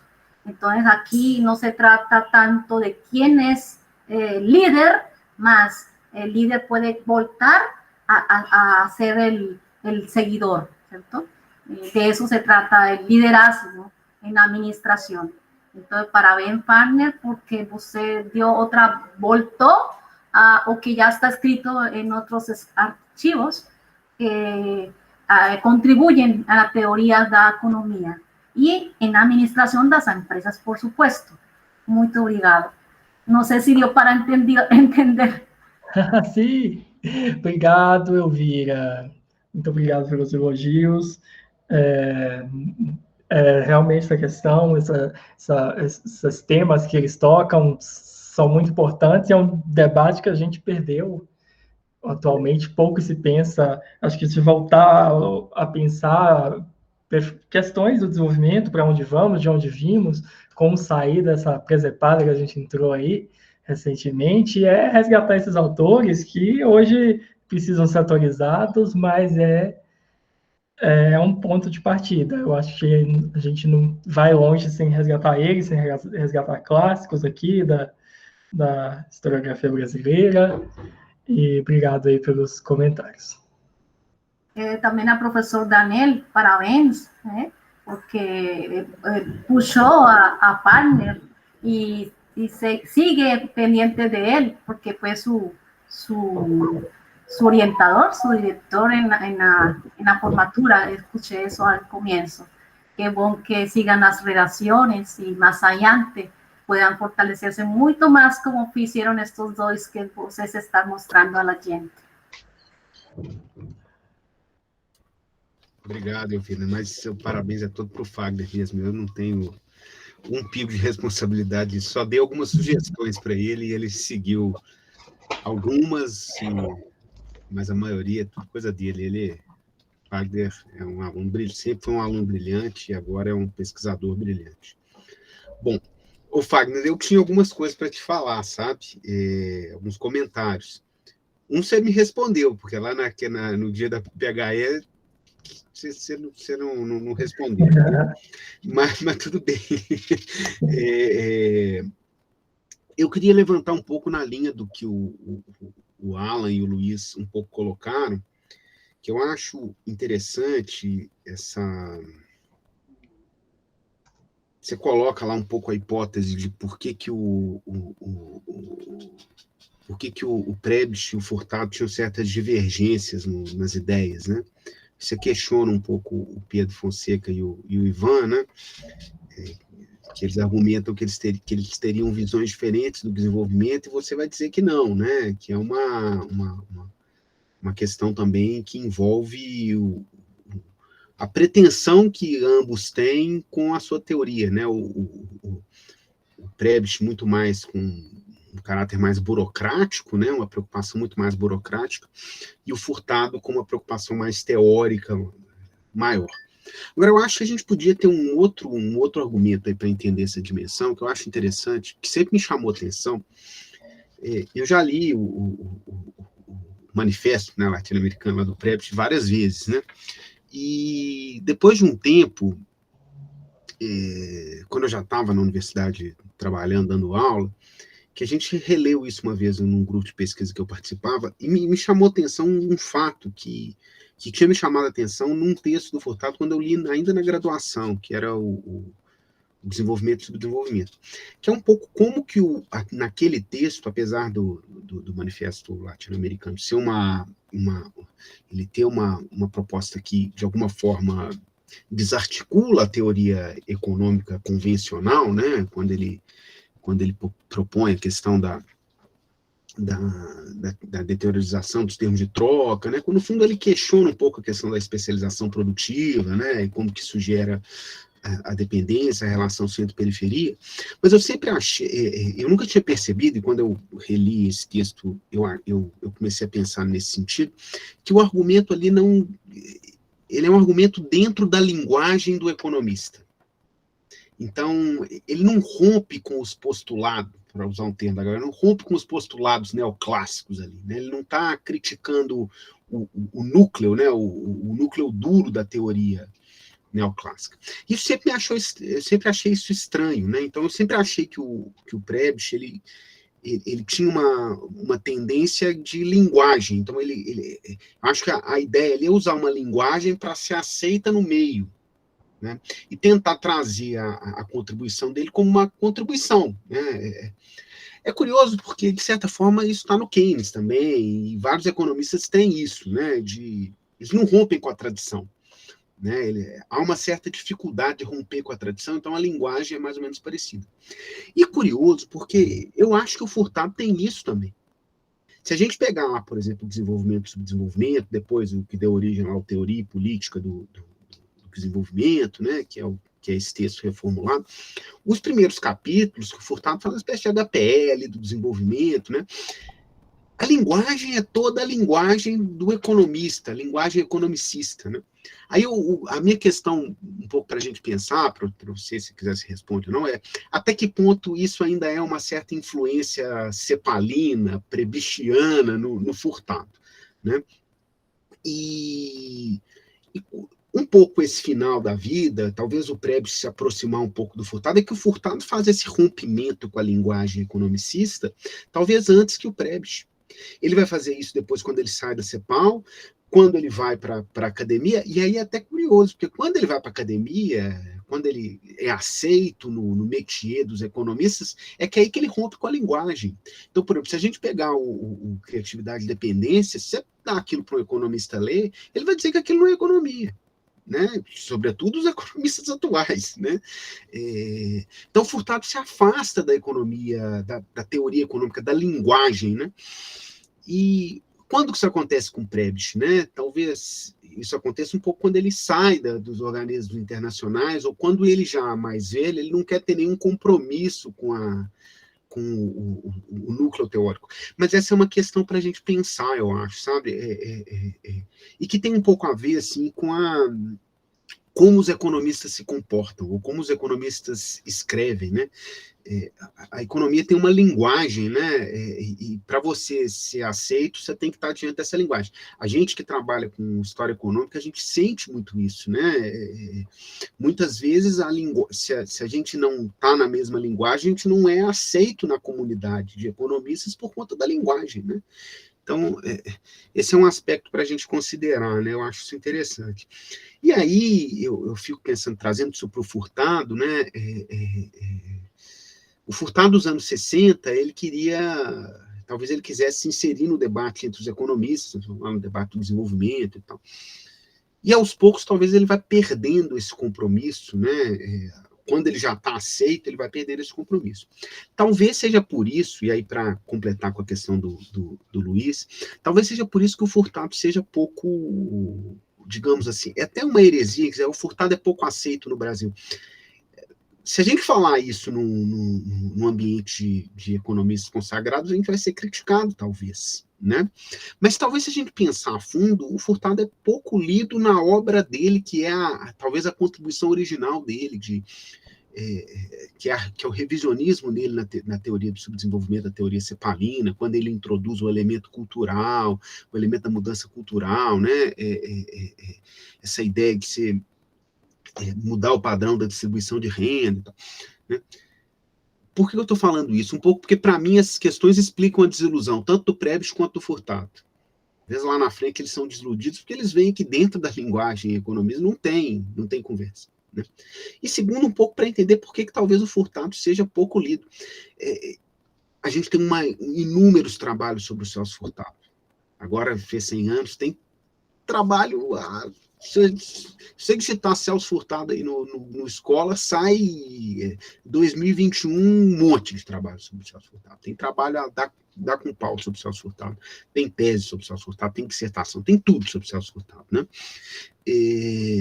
Mas quais são efetivamente os economistas furtadianos, né? Aqueles que levam a perspectiva do Furtado como base para a teoria, né? Por que será que isso acontece? Essa é um pouco a questão.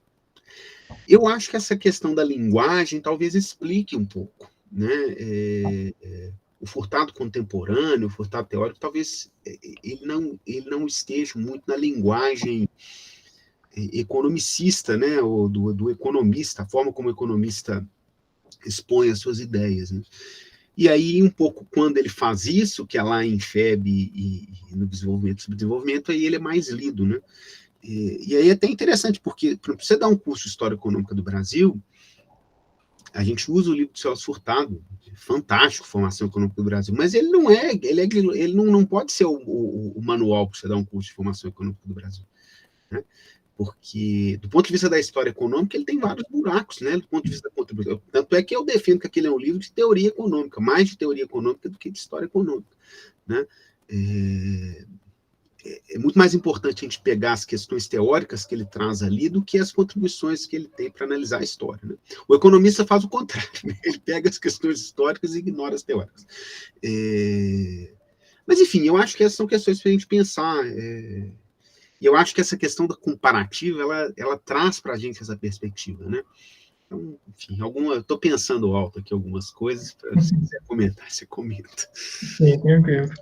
Eu notei algumas coisas aqui que eu pensei. Primeiro, sobre o manifesto, uma linguagem ainda muito de economista.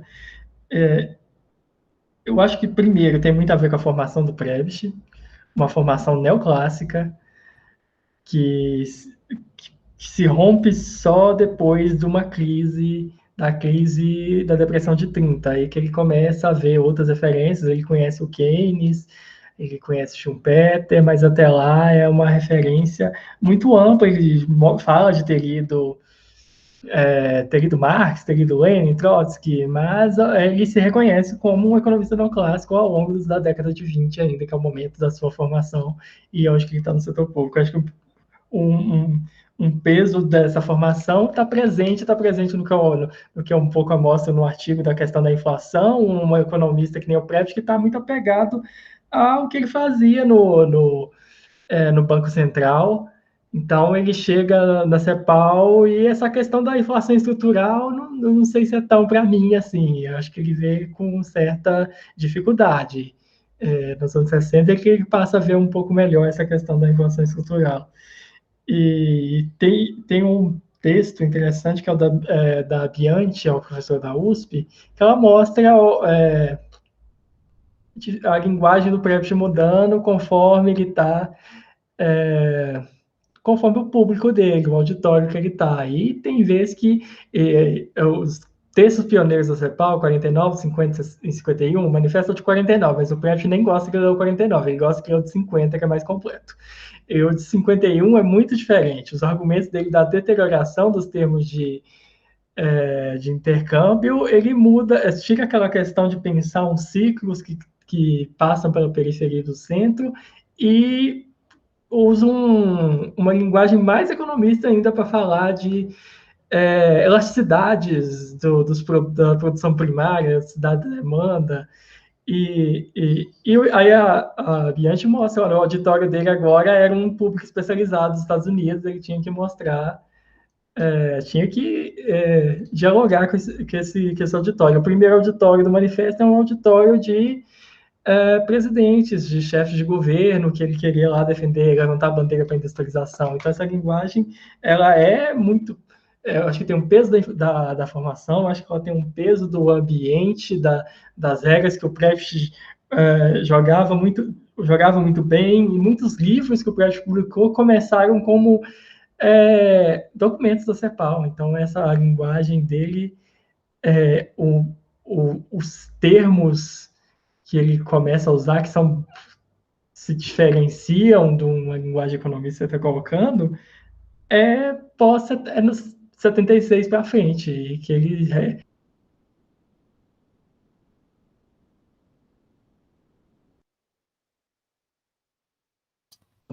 Acho que caiu. Voltou.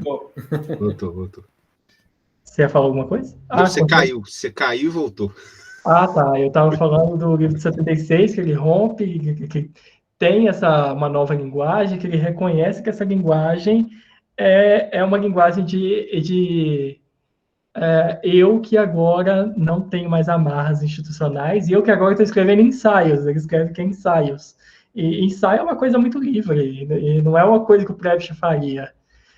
Então é muito diferente também, eu bato um pouco nessa tecla na muita dissertação, de mostrar diferenças dos traços aí, dos termos que ele está usando, termos que ele não poderia dizer num documento oficial que era para ser pau. Então, eu acho que vem muito mais tarde, concordo com você, e essa saída ou tentativa de saída de uma linguagem economista, o Furtado vem mais cedo, o Furtado já se decepcionou muito antes, e eu acho que esse exílio teve um papel importante, e a questão que você falou achei muito interessante, quando ele vai ele aceita num ambiente que ele para de querer dialogar com abandona essa linguagem. Quando ele aceita um ambiente de universitário de economia internacional, que ele abandona essa linguagem. Achei interessante, não parei para pensar isso. O Fagner, tem outra coisa até que eu esqueci de completar, que o Furtado tem, por exemplo, se você pegar o Furtado lá, a autobiografia dele, ele tem uma coisa assim, ele se apresenta no Brasil, ele se apresenta como o cara lá do interior, do Nordeste, de Pombal, e que pensou a questão regional. Tá? Em termos internacionais, ele se apresenta como o cara do país subdesenvolvido. Então, para públicos diferentes, linguagens diferentes também. Né? E eu acho que isso tem muito a ver com a aceitação do Furtado aqui, né? Ele vai ser menos lido como um teórico do desenvolvimento e mais lido como um teórico das diferenças regionais também, né? Então, sim, eu acho que essa questão da linguagem ela é muito importante, né? Uhum. Eu acho para a gente pensar, isso é legal.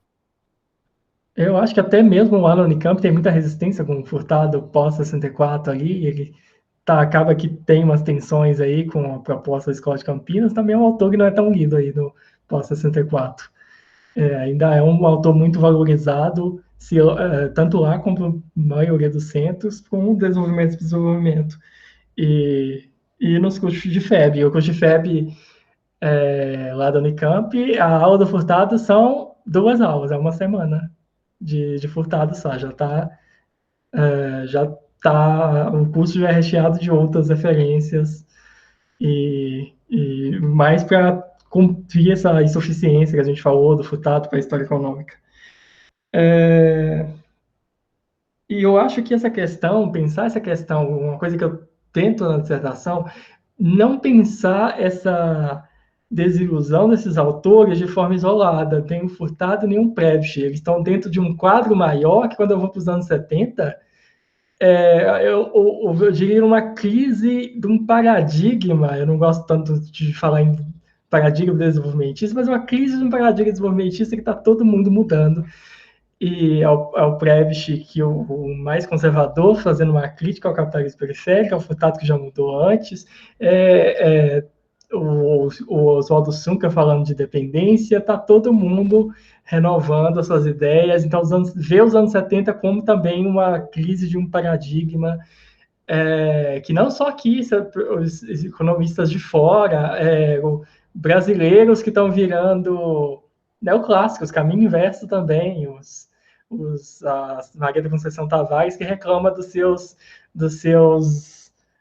discípulos que estão contra ela agora, estão neoclássicos. Então, eu acho que essa virada dos 70, uma crise de 80, tem que ser vista num conjunto de autores que estão refletindo, mudando suas ideias de desenvolvimento, e o Prebisch Furtado, cada um tem sua especificidade, mas estão dentro de um quadro maior.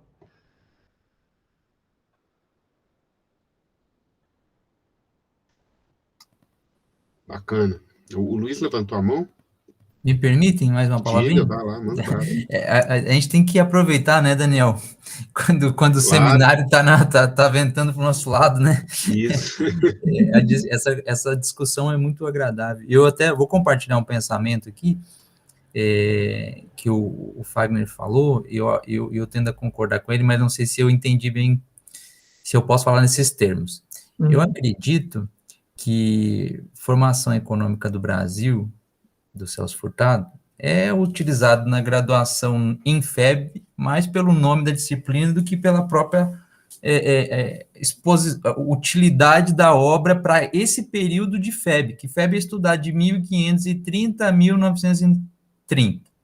É um longo período, né, que a gente tem ali teorias macroeconômicas muito que o Furtado vai alocando, né, na mineração, na transição do trabalho escravo, né, economia cafeira, ótimo. Aí ele é bem útil. Mas o que eu vejo é que aonde o Celso Furtado poderia ser melhor utilizado seria lá em Brasileira 2, numa reflexão do desenvolvimentismo, né, enquanto política de governo, que daí quem concorda que o desenvolvimentismo começa nos anos 30, vai de Vargas, depois JK, depois o primeiro governo militar, e aí vem o Celso Furtado para fazer uma análise disso tudo, né, uma discussão disso tudo. E aí não é usado, né? O pessoal de Brasileira prefere usar outros textos, e aí a Escola de Campinas influencia muito, porque daí os textos que vão ser usados vai ser da Maria Conceição Tavares, do João Manuel, né? E entre outros. Porque quando a gente fala escola, é porque é uma escola mesmo, né? Ela formou parte do pensamento que foi sendo rompido nos últimos anos, mas ainda é muito vivo nos cursos de economia brasileira, de FEB principalmente.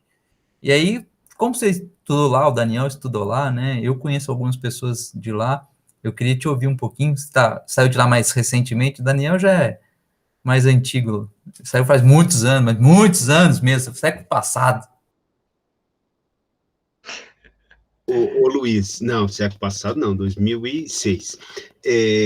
O Fagner sabe bem que eu tenho uma certa obsessão com essa coisa dos anos 60 e essa crise do pensamento desenvolvimentista, e um pouco essa ideia de que a Escola de Campinas, a partir da Maria da Conceição Tavares e João Manuel, estão fazendo essa crítica da CEPAL, e, na verdade, a crítica que eles fazem à CEPAL é uma espécie de reafirmação dos termos da CEPAL, que era a teoria da autodeterminação do capital e tal. E aquele texto da Conceição Tavares e do Serra, né, que é o debate com Furtado, para mim, ali você tem um ponto chave. Eu tenho uma certa obsessão por esse texto e pelo subdesenvolvimento e estagnação na América Latina do Furtado, que ali está o debate, né? Porque eu acho que, de certa forma, no curto prazo, a interpretação da Escola de Campinas ela foi correta, né? A ideia de que a crise dos anos 60 era uma crise cíclica, que você tinha que renovar os investimentos, que a economia voltaria a crescer e que era possível continuar essa construção do processo de desenvolvimento. E é o que acontece lá com o Milagre, e o que eles vão fazer é uma certa crítica a como que se deu esse processo, não ao processo em si, a ideia de que você pode retomar investimentos e ter crescimento econômico, né? E o Furtado já está indo para outra linha, né? Dizer o seguinte, olha, esse é um processo longo de estagnação e não tem outra alternativa que não sejam reformas estruturais, né? No curto prazo, o Furtado errou, evidentemente, né? Porque a economia voltou a crescer, década de 60, 70, a economia voltou a crescer. Mas no longo prazo, no médio prazo, o Furtado, evidentemente, tinha razão, porque os anos 80, os anos 90 estão para provar isso, né? Como que as mudanças estruturais eram necessárias para que a economia pudesse retomar o processo, né? E eu acho, talvez, que a desilusão do Furtado nos anos 90 é muito em função disso, porque nos anos 90, quando o Furtado escreve lá a construção interrompida, né? É um Furtado absolutamente desiludido, né? No fundo, o que o Furtado está querendo dizer é o seguinte, olha, a gente estava construindo um país lá nos anos 60 e isso foi golpeado. É preciso retomar essa construção. E agora, em plenos anos 90, nós estamos vendo a antítese desse processo de construção, que era a implementação das políticas neoliberais, a partir do Plano Real e tal. Eu acho que isso tem um pouco a ver com a desilusão dele, era meio nesse sentido, olha, não vai, desse jeito não vai, né? E eu acho que o Furtado talvez seja menos lido em economia brasileira um pouco por isso, Luiz, porque a interpretação dele é um pouco, completamente contrária à da Escola de Campinas, que vai lá para a autodeterminação do capital e tal. E aí é por isso que ele talvez ele não seja lido nesse sentido, né? O Furtado crítico a CEPAL, ele abre-se mão dele, talvez na Unicamp, porque a escola, o pensamento da casa vai por outro caminho, né? Talvez isso também explique um pouco que no pensamento econômico brasileiro, talvez a escola de Campinas tenha sido mais lida que o próprio Furtado, né? Até porque o Furtado vai para uma linguagem, que é o que a gente estava discutindo, né? Ele sai um pouco da linguagem econômica. Né? Para você pegar criatividade e dependência na civilização industrial, essa linguagem é um texto difícil, né? Um texto denso. Se você der para um menino da graduação ler aquele texto, ele é difícil, né? De ser lido, de ser compreendido. E ele vai muito fora da linguagem do economista, né? Ele vai para uma linguagem mais da economia política, da sociologia econômica até, né? E talvez seja por isso que ele seja menos lido, né, Luiz? Eu não sei, eu tento entender um pouco por essa perspectiva, assim. Eu concordo, mas o que eu coloco é justamente essa negação, né? Parece que é uma negação. Você tem um poder institucionalizado para um local que consegue fomentar estudos de vários autores e que, por profusão, né, vai tomando as bibliotecas das universidades, e o Furtado vai sendo deixado de lado, onde realmente o Fagner disse que ele poderia, que é onde ele dá o grande salto, né? Justamente no período que ele dá o salto, ele escanteio, deixa de lado lá, não, Furtado, fica só com a primeira parte, o pessoal vai ser eternamente grato, vão botar o nome de uma disciplina do seu livro, e o resto negligencia. Eu não sei se eu não sou estudioso do pensamento econômico, vocês dois são estudiosos da área, mas eu fico um pouco, como é que se diz? Incomodado, porque, eu não sei se o Daniel lembra, desde 2013, quando eu cheguei no departamento, eu sempre coloquei que FEB não podia ser colocado no terceiro, quarto período, né? Justamente por isso, não dá para discutir Furtado se você quer discutir Furtado. Você quer discutir história econômica do Brasil, beleza, aí não precisa nem dar Furtado, dá o Caio Prado Júnior, por exemplo. Então, é mais ou menos por aí. Mas, só isso, para me conter aqui nos comentários. O problema, Luiz, é que se a gente fosse ter um curso heterodoxo, talvez a gente tivesse história econômica do Brasil e depois a gente tivesse uma formação econômica do Brasil, para discutir, de um lado, história econômica e de outro, formação econômica, que são coisas distintas, né? O problema é que hoje é difícil fazer isso, né? Que, por exemplo, antes a gente tinha lá história econômica geral e formação econômica do capitalismo. Já as duas disciplinas estão fazendo a mesma coisa, porque no fundo a gente tinha que fazer tanto discutir a questão história econômica e ao mesmo tempo a questão mais teórica, que é de formação, né? Que caminharia mais para a coisa do pensamento, para questões teóricas e tal.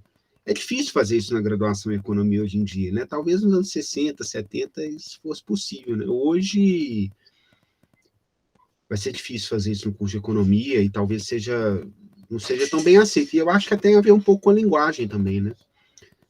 A economia tem uma linguagem e é difícil ultrapassar esses muros da linguagem do economista, né? Enfim, coisas para a gente seguir pensando, né? Fala aí, Fagner. Estou falando muito. Eu vejo que também concordo com o Luiz aí, que é mais comum se ver em economia brasileira texto da Escola de Campinas, que é o Furtado. Eu acho que o Furtado ficou mais estudado na história do pensamento econômico e menos na economia brasileira, porque ver pessoas que estudam Tavares, pensamento de Tavares, também é muito difícil no ponto de vista da história do pensamento econômico. Eu acho que tem uma relação inversa aí. E quando vai para uma disciplina de economia brasileira, é uma coisa que a gente lê bastante, sempre um texto deles em oposição ao Manual Ordem do Progresso. Está sempre presente os textos dele. Eu acho que tem eu concordo com o Daniel, essa diferença dos rumos aí do debate que do Celso Furtado é diferente do caminho que foi traçado lá na Escola de Campinas. E uma coisa interessante é que nesse debate que o Daniel estava falando, do crescimento e estagnação, que tem um artigo do Luciano Coutinho que ele diz que esse ficou sem resposta. Ele, na verdade, ele usa um termo, estou tentando lembrar, não lembro. Que ele ficou sem resposta, o Furtado lá nos anos 70 passa a parar de usar estagnação, mas nas cartas tem uma carta a Tavares que tem a resposta dele ali, ele nem considerou que foi criticado ali. Vocês estão me acusando de neoclássico, mas isso que eu estou fazendo até marxista faz, não fez sentido a sua crítica, não, e é o Furtado que seguiu defendendo o que ele pensa, e que no longo prazo, concordo, tem mostrado que a questão é muito mais profunda da superação do subdesenvolvimento. E a Escola de Campinas também precisou fazer suas autocríticas aí, capitalismo periférico e sociabilidade moderna, só que eles escapam sempre para o outro lado. Nesse livro, eu tenho a impressão que eles sempre o problema é a sociedade que não aceitou o moderno, é sempre olhar para outras questões, mas se você conseguir a autodeterminação do capital, ainda é isso. Então, segue com as mesmas questões. E nos anos 90, Tavares vai lá estudar o poder, moeda, dinheiro, e ela também muda os temas, percebe que o imperialismo voltou com muito mais força, mas seguem com diagnósticos diferentes do que o Furtado. Acho que já gera uma resistência por parte de alguns professores, não vou dizer todos, ainda é lido em disciplinas de certos professores, muito lido Celso Furtado, mas eu entendo também que é essa questão. E eu acho que era isso que eu tinha que pensar. Voltando à questão do FEB, do Furtado, que não é usado para brasileira também, ele é usado para questões para a história econômica, ele tem muitas limitações. É uma coisa que até escrevemos um artigo aí, eu e o Marcos, ele está aqui, estávamos escrevendo sobre essa questão da virada da historiografia, como é diferente escrever a época dos Celso Furtado, os intelectuais em torno dele, era diferente escrever dentro de um clima modernista, era responder aos dilemas do Brasil, não era a história, era tudo ensaios, era outra proposta. E com a formalização da pós-graduação, são outros tipos de trabalhos que passam a ser produzidos na história econômica, até muitos em críticas a preencher lacunas do Furtado, Caio Prado, e entre outros aí. Então, acho que também o contexto da produção do Furtado, muito herdeiro dessa noção de um intérprete do Brasil, muito herdeiro desses intérpretes, o mesmo modo de pensar os problemas do Brasil, e também dentro de um contexto que está vendo a industrialização que está sendo vitoriosa, precisa escrever sobre isso. Aí também é um livro para argumentar isso no momento de período JK, de industrialização, precisa de livros nesse sentido. Acho que é esse duplo papel aí do livro do Furtado.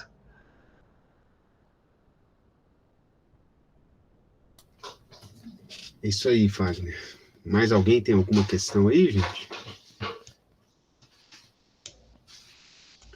Bom, se não, Diogo, eu encerro aqui a minha participação agradecendo muito ao Fagner, né, agradecendo aí ao Luiz, ao Alan, ao Elvira pelas questões, né, foi, eu acho que uma tarde aqui bastante produtiva, e agradeço demais ao Fagner a disponibilidade para participar, né, para voltar aqui à casa dele, né, para nos brindar aí com as contribuições dele, tá?